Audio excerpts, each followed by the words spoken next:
Lettre ouverte numéro 2. À Monsieur le Président de la République, chef de l'État, Son Excellence Brice Clotaire Oligui Nguema.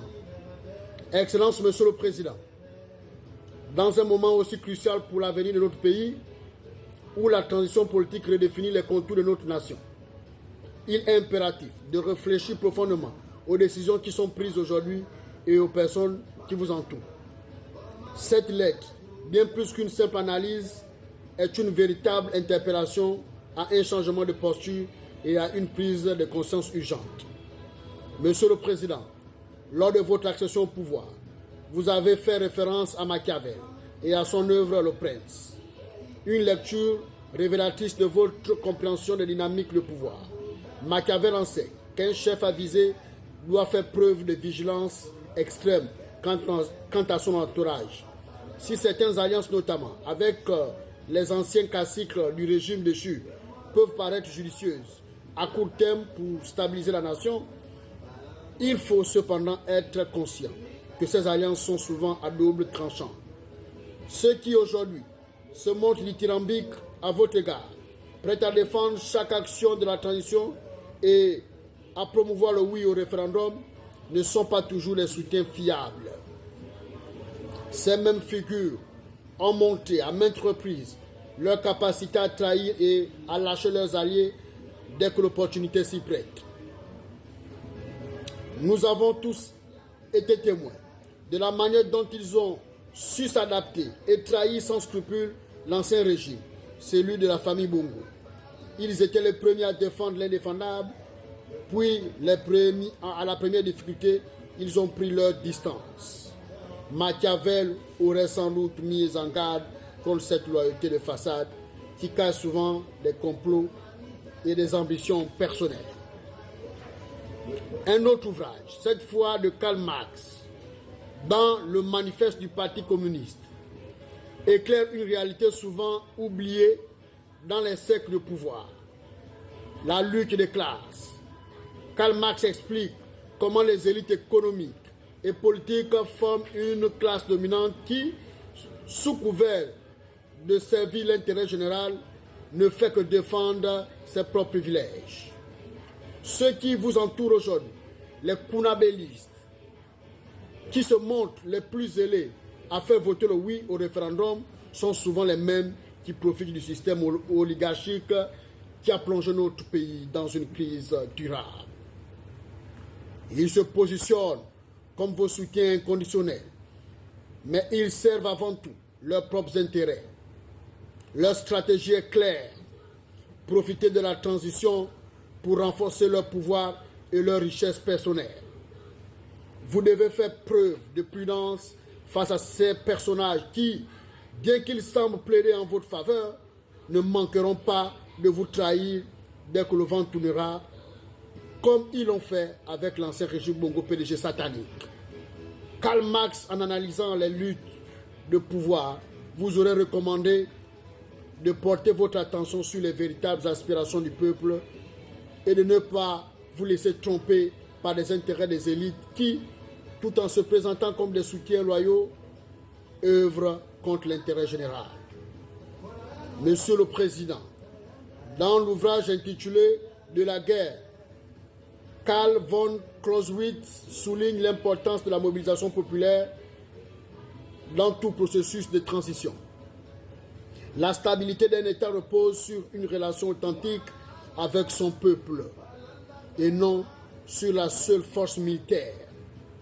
À ce titre, Clausewitz rappelle que même l'armée, si elle semble obéir au pouvoir, reste une composante du peuple.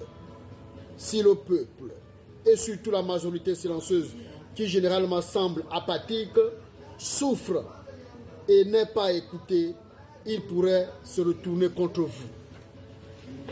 La souffrance économique, le chômage massif et la vie chère sont les vrais mots qui rongent notre nation. Les jeunes qui n'ont connu que la précarité et l'incertitude attendent des changements concrets, pas des promesses vides. Vous ne pouvez pas ignorer les aspirations de cette majorité silencieuse, car elles constituent l'ossature de toutes les forces vives de la nation. Ils ont souffert sous le régime précédent et ne sont plus prêts à revivre les mêmes épreuves. Même les personnes âgées qui vous suivent sans réflexion apparente, autrefois fidèles, ne vous accorderont pas leur loyauté aveuglement, car elles émergent de 56 ans de souffrance inégalée et leurs attentes sont désormais marquées par l'espoir d'un réel changement. Elle doit être gagnée par des actions concrètes en faveur d'un changement tangible. Excellence, Monsieur le Président, n'oublions jamais que le peuple est souverain. Tout pouvoir qu'il ignore court à sa perte. Étienne de la Boétie, dans son œuvre Discours de la servitude volontaire, met en garde contre le pouvoir qui s'imagine être soutenu par le consentement populaire alors qu'il ne repose que sur la peur ou la manipulation. Le peuple gabonais, après 56 ans de souffrance, est plus éveillé que jamais. Vous avez un devoir sacré de l'écouter, de le comprendre et de répondre à ses attentes. Je répète, si votre entourage continue de manipuler la vérité pour vous plaire et d'ignorer les réalités populaires, vous risquez de reproduire les erreurs du passé. La fausse loyauté de ces acteurs politiques ne sert qu'à maintenir un système qui les a toujours favorisés. Ils seront les premiers à vous abandonner dès que la situation deviendra critique, tout comme ils l'ont fait avec le régime précédent. Monsieur le Président, le peuple gabonais a souffert et cette souffrance est partagée par les jeunes, les travailleurs, les femmes, les personnes en situation de handicap, ainsi que d'autres composantes vulnérables de notre société. La majorité silencieuse n'est plus disposée à accepter les mêmes erreurs. 56 ans d'épreuves et d'injustice ne doivent pas être prolongés sous cette transition. Vous avez l'opportunité historique de tourner le dos à l'oligarchie qui vous a soutenu dans ce coup d'État et aux puissances étrangères qui tirent les ficelles dans l'ombre. Il est temps de changer radicalement de cap et de gouverner en fonction des besoins réels du peuple, en l'incluant véritablement dans la reconstruction de la nation. Permettez-moi de conclure en vous recommandant la lecture de l'œuvre intitulée « Les damnés de la terre » de Frantz Fanon, une œuvre incontournable pour comprendre les souffrances des peuples opprimés.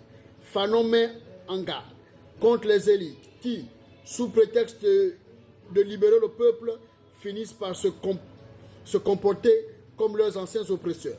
Vous devez être vigilants pour ne pas tomber dans ce piège et veiller à ce que la transition soit le véritable tremplin vers une nouvelle ère, où le pouvoir appartient réellement au peuple et non à une élite corrompue.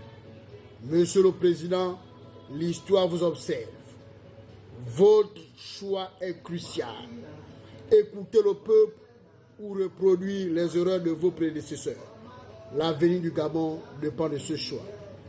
Veuillez agréer, Excellence, Monsieur le Président, l'expression de mes salutations distinguées.